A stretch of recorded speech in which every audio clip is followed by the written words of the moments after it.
Welcome back to my channel. This is episode 2 of Conlang 101. We are going to be talking about the sounds in language. Now this falls under a couple of different overarching names in linguistics. The most common one you hear is phonetics. There's also phonology and phonemics.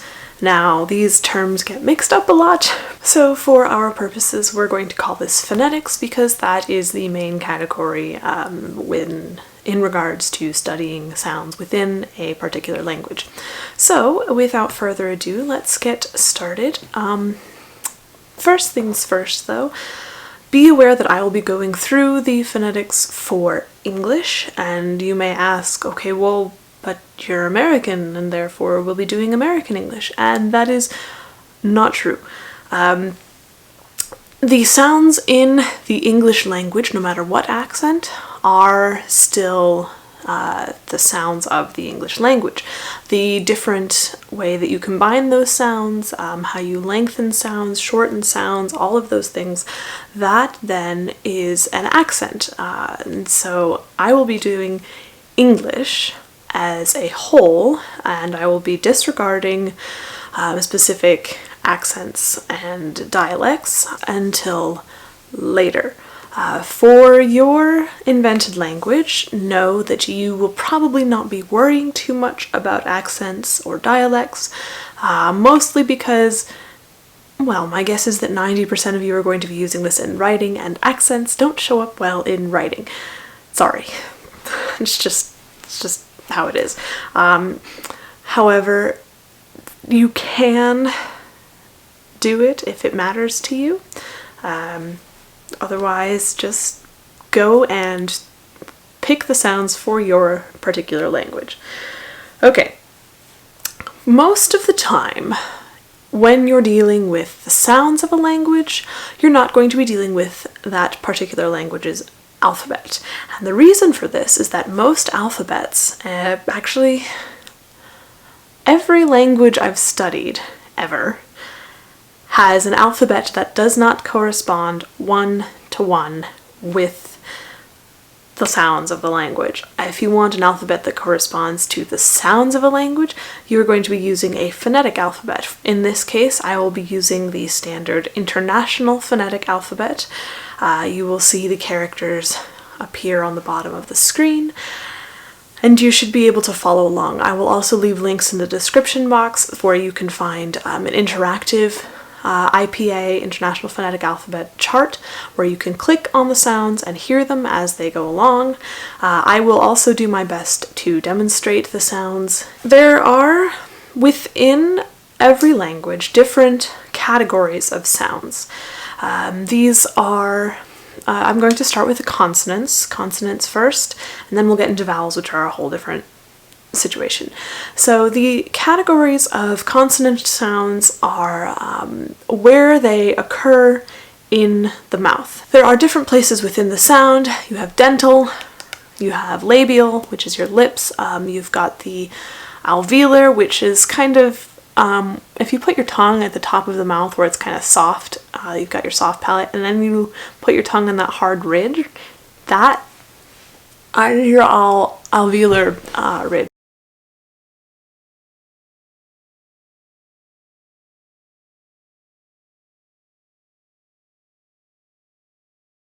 We're going to start with plosives, and so I'm going to go through and do the various categories. Plosives, or stops, where a sound kind of explodes outwards. So we're going to start with bilabial, and within each category you have a voiced version and a voiceless. For example, if you bilabial stop, and you have the voiced version, b, b, b. Now, you know that I am putting on a schwa sound at the end, the that is a vowel sound, and it's really hard to do a plosive, well actually any of these, without that sound. But that is not actually part of the sound, the b, b, b. That is the bilabial stop. We have the alveolar stops, t, t, t, and d, d, d.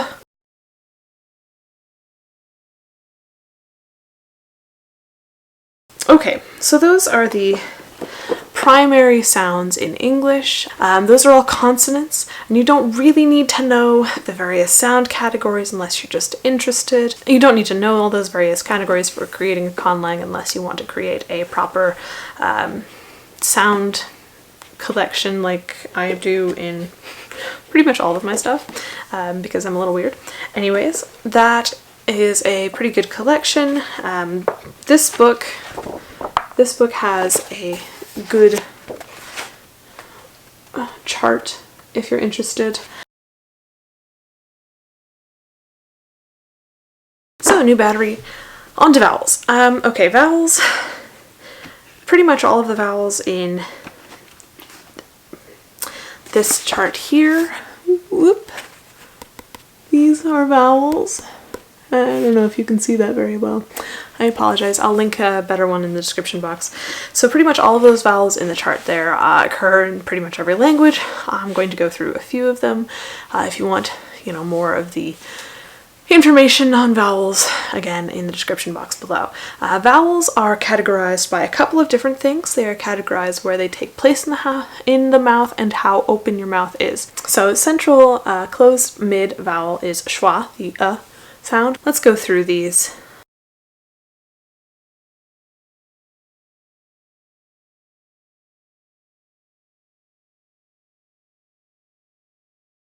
A lot of the things that you would see in English, like I, those are actually diphthongs. A is a diphthong, y, that is, actually it's technically a consonant, but it's often used in a vowel position anyways. I'm not doing all of the vowels here. Again, if you want that, I would suggest going to the interactive IPA chart, which is linked in the description box below.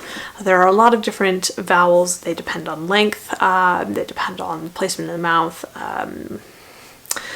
It's just, vowels are fun. Anyways, once you have a general understanding of the sounds in a language, you can go through and sort of create your alphabet. Mine includes all of the sounds in English as well as a couple of others, like the when you say bach, that sound, that is included in Eloaech. A couple of other things like that. However, the interesting part gets to the combination of sounds, and that's where I have the most fun. Yeah. Okay, collect your alphabet, create your sound list. You don't have to have every sound. If you don't want to have L, L, L, then you don't have to. Just do what you want. Create what letters you want. I added more, so yeah, that's a thing. And then you figure out the combinations of sounds. What sounds cannot go together. In Klingon, which I am starting to learn because extra, batl is a sound combination that doesn't exist in English. It cannot exist in English. This is TLH, as spelled down below, batl. It turns into a, it's really a fricative, and it's not one that appears in English, and it's great fun to try and produce. Yeah, okay, I'm a nerd. So you just have to figure out what sounds go together, you have to figure out what sounds cannot go together, things like that. Be aware, in creating languages, you might think, oh yes, I'm going to be super fun and do a bunch of consonant clusters, like the k. Be aware though, they're a lot harder than vowel clusters. I mean, you can have a vowel like ooh, ah, hey, and ooh. That's a bunch of vowels and a couple of nasals. But it's a whole lot harder to put together consonant clusters. Russian is notorious for its consonant clusters. Здравствуйте is the greeting, the official greeting, the formal greeting, and it has about 12. Yeah, it's a lot harder than it looks. Be aware that that's a lot harder to pronounce.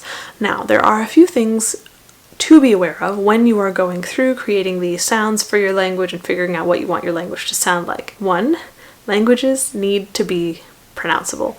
Presumably, the people speaking your language have the same mechanics that humans have. We've got a throat with vocal folds and a tongue, and presumably the same sort of mouth structure that people have. Just in general, in science fiction, in fantasy, most of the other species have similar vocal mechanics to humans. If your species is not human, be aware that most of the sounds that I've just gone through will be irrelevant, and you have to figure out other ways to do things like clicks, which I'm terrible at, but do actually occur in human language. So you have to make sure that your language is pronounceable by people who have the same vocal mechanics that humans have. So if you can't pronounce it, even after, effort, chances are your readers aren't going to be able to pronounce it either. And trust me, there are people out there who go through and try to pronounce the language, and it's really frustrating when we can't. It causes you to stop reading. It's, okay, I can't pronounce this character name because it's like impossible, and there's just a bunch of consonants. Really frustrating. So be aware it has to be pronounceable. Also be aware that you're going to have patterns within your language of consonants and vowels. Most of the time English is a consonant vowel consonant system. It can sometimes be a consonant consonant vowel, but you're going to have patterns. You're unlikely to going to have vowel vowel vowel vowel consonant consonant consonant consonant. Again, you're going to have patterns. You're going to be able to not put sounds together. You're going to have sounds that only occur together. So just be aware that there are going to be patterns. However, don't worry too much about that, because most of that comes with the lexicon and syntax, which are going to be later videos. Do note that if you don't really need to worry about a full language, you can just sort of pick and choose the sounds that you like and put them together into whatever phrases that you need. And you don't have to worry about the form, you don't have to worry about too much of anything. You don't even have to make an alphabet if you don't want to. Just pick and choose the sounds that you like, put them together, and there you go. If you only have a couple of phrases of invented language in your book and it's not that important, don't worry about it. You can just sort of go through, pick what sounds you like, put it together, and poof. And we are remembering, of course, that the sounds of a language often reflect the culture and the people and whatnot. Like, again, with Klingon, Bach is totally a very harsh sounding word, and that kind of gets to the heart of the matter with Klingon. When creating sounds for a language, there are a huge number of other things to consider. Stress, syllable stress, is one stressed more than the other? Do you have first syllable stress versus not? You've got things like accent, you've got intonation for questions or tonal languages, which I'm not even going to touch right now. Allophones, things that sound similar but are ever so slightly different, but still understandable. However, most of these things you don't need if you're writing a novel. If you want to create your fully fledged language, go for it. Definitely consider these things. But be aware, most people are not going to be speaking your language. Most people aren't ever going to hear it actually pronounced. So unless you're being extra like me, don't worry about it. If you have any questions about these things, do let me know. I would be happy to talk about them with you and go through them with you. So otherwise, do go have a look at the IPA interactive chart, linked in the description box below. Go put together your alphabet. I'm going to be putting up the IPA version of the Eloaech alphabet. I'm not going to be putting up the graphemes, the written alphabet that goes with it, because that comes later. But I hope you enjoy. If you have any questions about the sounds, I know this is a bit confusing. This is one of the more technical and complicated aspects of linguistics. Actually, that's not true. Semantics. Anyways, if you have any questions, do let me know. I'd be happy to answer them. If anything was confusing, let me know. I will leave all of the links to resources in the description box below. Otherwise, have a fantastic day. I will see you next time. Goodbye.